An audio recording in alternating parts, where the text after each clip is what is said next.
Kumusta kayo? Ngayong araw ay pupunta tayo sa resort sa area ng Calamba. Ang pupuntahan nating resort doon ay yung Herbal Hot Spring Resort. So titignan natin kung maganda ba yung lugar na ating pupuntahan. At para the best din ito sa mga gusto mag-relax, mga family outing or family gathering. At kung magse-celebrate kayo ng mga birthday at mga party, ay the best na puntahan tong lugar na to. At ipapakita ko din sa inyo yung mga ilan sa mga amenities ng resort na to at yung mga pool na in-offer nila. Tara, samahan niyo ako. Herbal Hot Spring Resort. So ito ay bukas ng 24 hours at meron silang dalawang klaseng pool na in-offer. Yung isa yung public pool saka yung private pool. At ito yung price list nila. Kumbaga sa umaga 8 AM to 5 PM 200 pesos per person ang bayad. At sa gabi naman ay 7 PM to 6 AM night swimming naman yun ay 250 pesos per person naman ang bayad. Herbal Hot Spring Resort. Then pasok tayo sa loob. Pagdating mo dito, ayan, may harang dito. So kailangan mo muna magbayad ng entrance fee sa harapan bago ka makapasok dito. Then kapag nakapasok ka na rito, unang bubungad sa inyo ay ito. Yan, kapihan. Pwede kang magkape dyan. Pwede ka tumambay,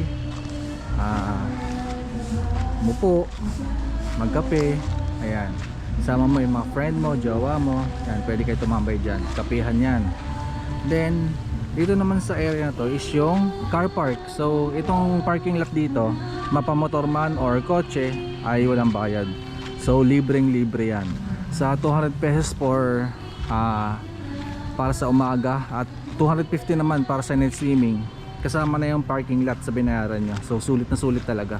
At ang kagandahan naman dito ay maraming puno. So hindi bilad yung kotse natin sa araw or yung motor natin. Ayan.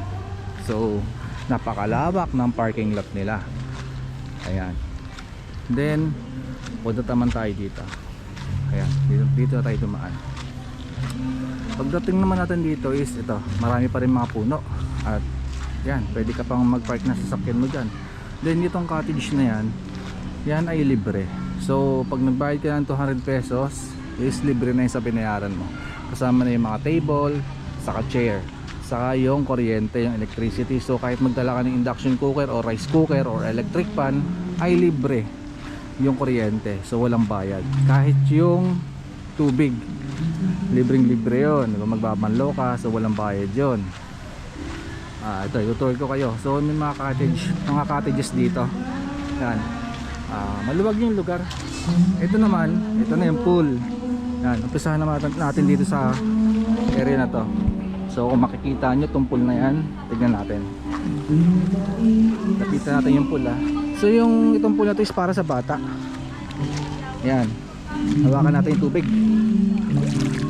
Yan. So hindi siya malamig at hindi rin siya mainit. So yung temperature ng kanyang tubig ay saktong-sakto lang din. Then lipat tayo dito. Ito naman mga siguro ano to, mga 3 to 4 feet. So tignan natin yung tubig. Ayan. So medyo warm lang siya, hindi siya malamig, hindi siya mainit. Ayan. Ayan yung tubig. So napapalibutan pa rin siya ng mga puno. Ayan, pwede kayo maglagay ng ano ng mga lamesa nyo rito, saka mga upuan. Then pwede kayo gumawa ng mga pwesto nyo dyan. Pwede kayo maglagay. Then ito mga cottage yung mga yan sa may bandang kanan. Tulad ng ginawa nila, ayun oh. Naglagay sila ng lamesa sa upuan dun sa tabi ng cottage. Ayan. Ito. Ayan. So meron siyang bubong. So libre lang din yan, walang bayad dyan. Upuan, lamesa, walang bayad ng cottage dito. Kasi nakikita nyo na mabanda ron, yung maraming mga nakatambay doon, recreational area. Is ano yan, pwede kayo mga mag-video okay, may mga Christmas party, birthday party, mga meeting, o kaya sila mamasyal, mga magkakatropa, pwede kayo dyan. So kasya mga 30 tao din sa lugar na yan. So kasalukuyan may nagbibidyo okay. So pagdating naman natin dito, yan mga puno. So para ka na sa probinsya, may mga manok, di ba? Para ka na sa farm. itong lugar na yan, para ka rin pumunta ng probinsya. Tapos banda rito naman ay ayan, may nakikita kayong kubo, yung parang nipahat na yan. Yung nakikita nyo na yan is kung mag-overnight kayo at gusto nyo ng tulugan, yan, pwedeng pwede kayo dyan.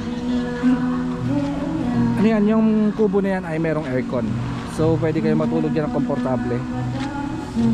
Ayan, so napapalibutan din siya ng mga bamboo tree.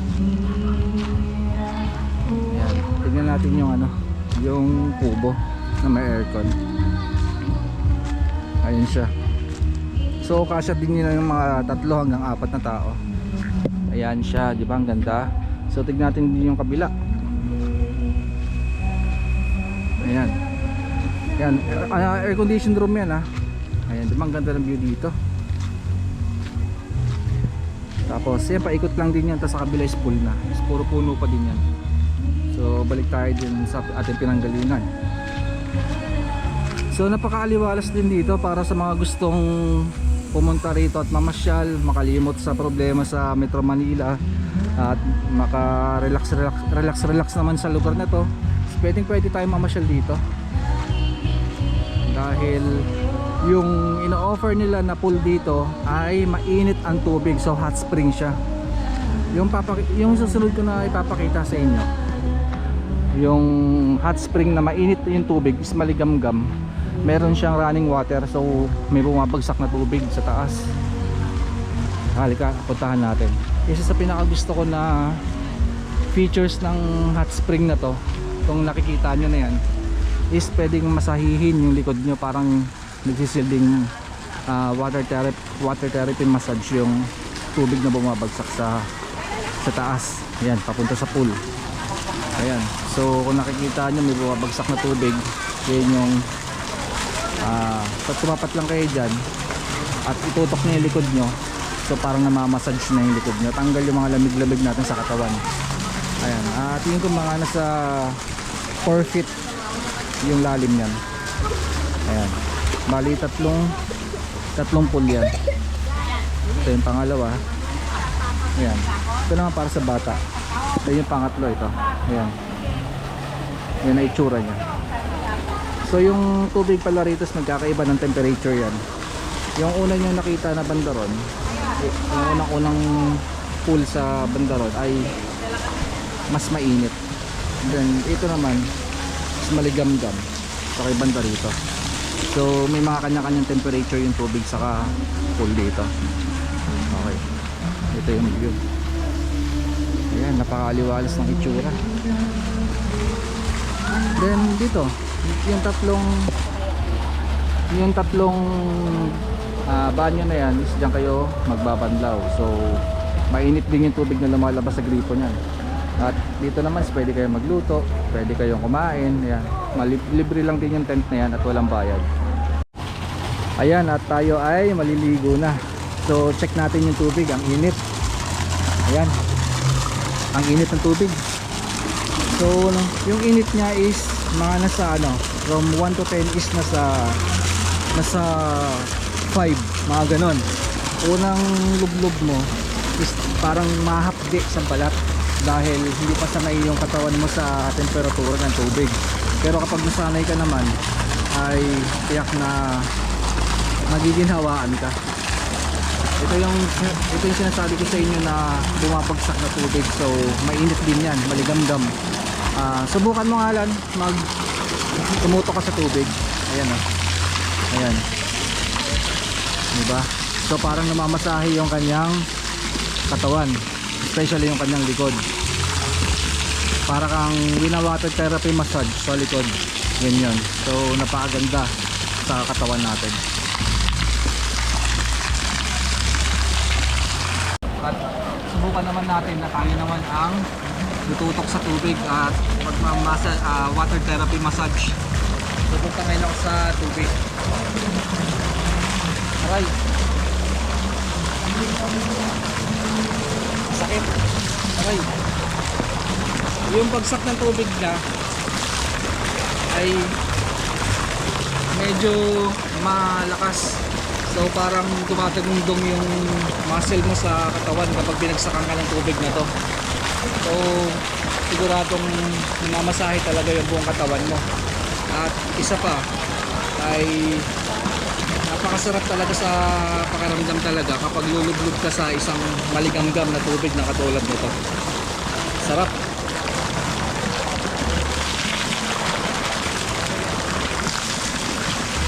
Napakasulit talaga ng bayad natin na 200 pesos per sa umaga at 250 naman for overnight. Ang dami niya ng inclusion, di ba?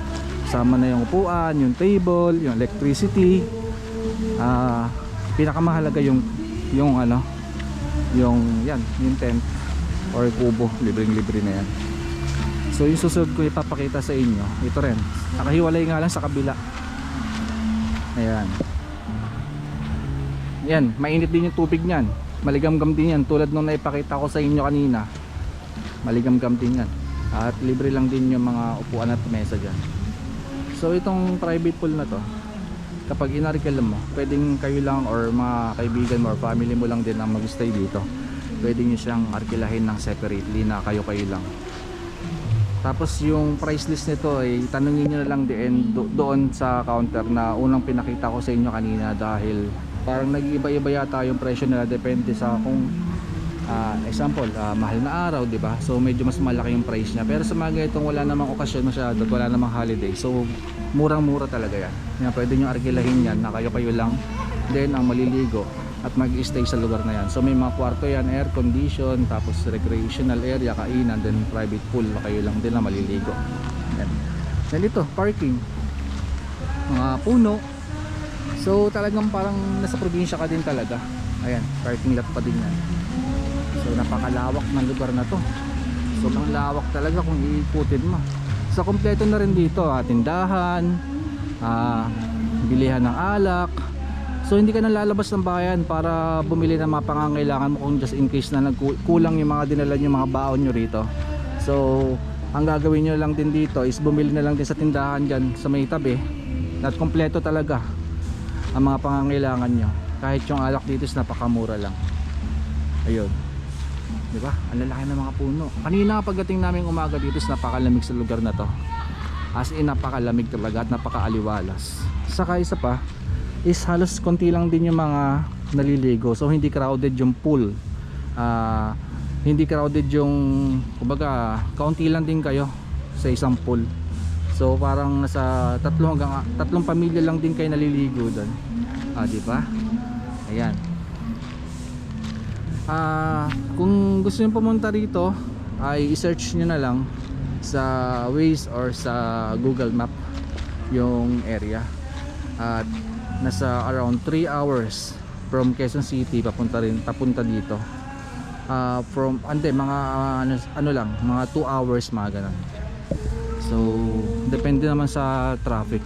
Pero kanina kasi from Parañaque papunta dito, mga nasa mga 2 hours yung biyahe. At natapatan na ngayong araw ay Sabado. So family day. Ayan. Okay. So sana ay natuwa kayo sa video na naipakita ko, at sana ay makapunta din kayo dito sa lugar kung saan ay napakaganda at napakaaliwalas ng lugar, at hindi kayo magsisisi na pumunta rito at isama ang inyong family, mga barkada, mga kakilala or jowa mo, at pwedeng kayo mag-overnight sa lugar na to. Okay, tulad ng sinabi ko ng mga nakaraang video, ay sana ay nasa mabuting kalagayan po tayong lahat at ingat po tayo lagi.